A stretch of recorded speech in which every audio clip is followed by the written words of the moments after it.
Bonjour Nicole, bienvenue à l'heure de la bonne nouvelle. Aujourd'hui, tu viens nous raconter ton témoignage, l'histoire de ta vie. Puis j'aimerais que tu commences par nous parler un peu de ta conception de Dieu quand tu étais enfant. Oui, quand j'étais enfant, ma conception de Dieu, c'était que je savais que Dieu existait, je croyais que Dieu existait, mais on m'avait enseigné comme un peu que Dieu, c'est un juge. Puis il regarde les méchants, puis il va punir les méchants. Ça, c'était ma conception. Mais dans ma vie de tous les jours, j'avais vraiment pas de bons exemples autour de moi. Et là, moi, ce que j'ai fait, c'est que j'ai mis Dieu de côté. Bon, ben j'ai dit, si c'est ça, Dieu, moi, j'en veux pas. Puis moi, je cherchais à être libre.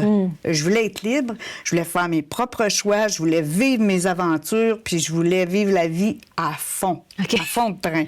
Puis là, ben ça m'a amené sur un chemin avec des gens qui étaient peu recommandable. Bien, moi-même, je n'étais pas très recommandable. J'ai volé. Oui. J'ai menti. J'ai pris de la drogue. J'ai vendu de la drogue. Bref, tu avais une vie à fond, complètement à fond. Dans le vice. Oui, dans le vice. Puis je me suis même retrouvée en prison. J'ai eu les menottes. C'est ça, j'avais un dossier criminel. OK. Dans ta quête de liberté. Dans ma quête de liberté, je me suis fait mettre des menottes. Mais c'était pas assez pour moi, ça, là. Je voulais continuer. J'aimais ça, la vie, à fond. OK. Jusqu'au jour où, à un moment donné, à force de prendre de la drogue, la détresse s'est venue dans ma vie. Écoute, Valérie, j'avais perdu la mémoire. J'avais perdu le sens de l'honneur, la dignité. Tu sais, ça, c'était comme du passé pour moi. Puis quand je me regardais dans le miroir, j'aimais pas qui j'étais devenue. Mais c'était mes choix qui m'avaient amenée là. C'était parce que j'avais choisi de vivre cette vie-là. Alors, à un moment donné, je suis vraiment tombée dans comme une espèce de dépression. Et là, j'ai crié à Dieu. Puis j'ai dit, toi, si t'existes, réponds-moi. Je voulais changer de vie. Je voulais changer de vie. J'ai laissé les moteurs criminels. J'étais avec les moteurs. J'ai laissé. Et là, je suis allée suivre un cours pour vendre de l'assurance. J'ai rencontré un jeune homme que je trouvais qui avait de l'allure, puis je trouvais qu'il était bien. Puis c'est moi qui suis allée vers lui. Puis j'ai dit, toi, tu as quelque chose de différent des autres. Qu'est-ce que c'est? Il m'a invité, on est allés déjeuner ensemble le lendemain. Puis il m'a dit, écoute, Nicole, avant, j'étais un criminel. Puis il dit, là, maintenant, je suis un honnête citoyen. Alors là, j'ai dit, qu'est-ce qui s'est passé? Bien là, c'est là qu'il m'a expliqué que lui, Jésus-Christ, avait transformé sa vie. Fait que j'ai trouvé ça extraordinaire. Là, moi, je reste avec ça, puis il m'a donné une feuille sur laquelle il y avait des églises, des noms d'églises, des régions que je pouvais aller. 1 an et demi passe, Valérie, parce que je suis retombée. Je voulais plus vivre cette vie-là, mais j'avais pas la force de m'en sortir. Là, j'ai encore une fois crié à Dieu. Je suis arrivée chez moi dans l'appartement, j'ai ouvert l'annuaire, puis j'ai cherché église évangélique. Parce qu'il m'avait dit de chercher là-dedans, ça fait 1 an et demi. Là, je cherche, j'ouvre l'annuaire, et puis on m'invite à une soirée. Là, j'ai dit, j'y vais pas. C'était le 31 décembre 89. Je venais de fermer le bar. Je ferme le bar à 8 heures, je barre la porte. Il y a même des jeunes qui m'ont dit, Nicole, tu viens avec nous autres, il y a un autre bar qui va ouvrir. Non, j'ai dit, je m'en vais à l'église. Ils ont dit, tu prieras pour nous autres. Parfait.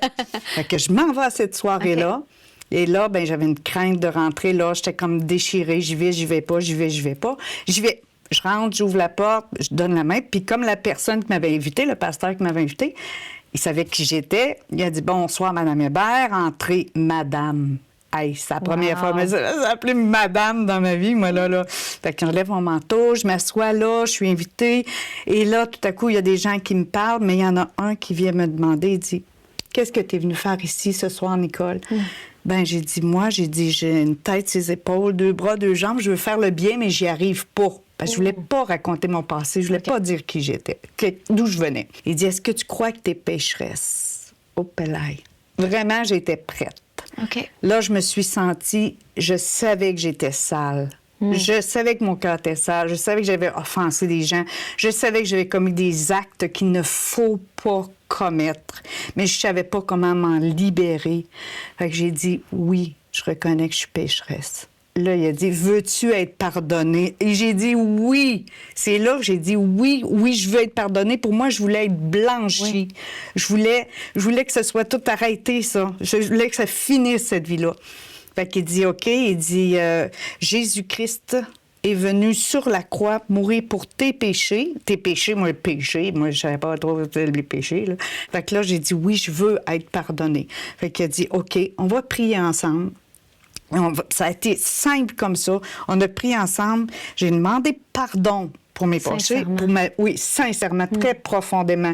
Pour ma vie passée. Puis j'ai même demandé d'être capable de lire les évangiles, puis de comprendre, puis de me donner une vie nouvelle. Et j'ai été blanchie, nettoyée. Oh, wow. Il y a un fardeau qui s'est enlevé sur mes épaules. Tu as senti une liberté. Absolument, absolument. Des chaînes que j'avais, je suis devenue libre, comme un enfant de Dieu libre. Wow.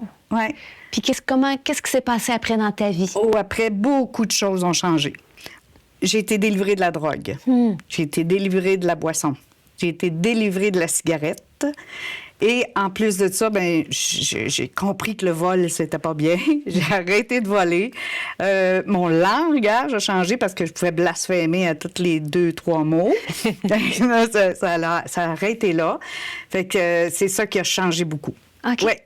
Donc, c'est ça, le changement concret qui a été visible dans ta vie. Oui. Puis là, ça fait 35 ans. Ça fait 35 ans. Oui, 35 ans plus tard, moi, je peux dire que Dieu agit toujours dans ma vie, hier pour aujourd'hui. Puis, veux-tu connaître mes versets préférés? Ah, certainement. Le premier, c'est venez à moi, vous tous qui êtes fatigués, chargés, je vous donnerai du repos. Mais c'est ça qui s'est produit. Tu l'expérimenté. Ah oui, absolument, absolument. Ça, j'ai senti un repos, j'ai senti une paix.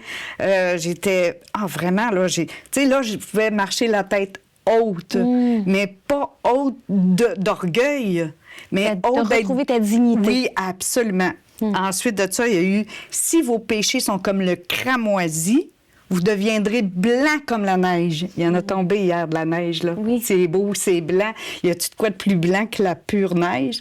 Fait que pour moi, je remercie souvent Dieu d'être blanche comme la neige. Puis l'autre verset, c'est « Tout ce que vous faites, faites-le de bon cœur, comme pour le Seigneur et non pour des hommes. Bien, ça, là, ça m'a donné une ligne de conduite, même quand je travaillais encore à la brasserie à ce moment-là.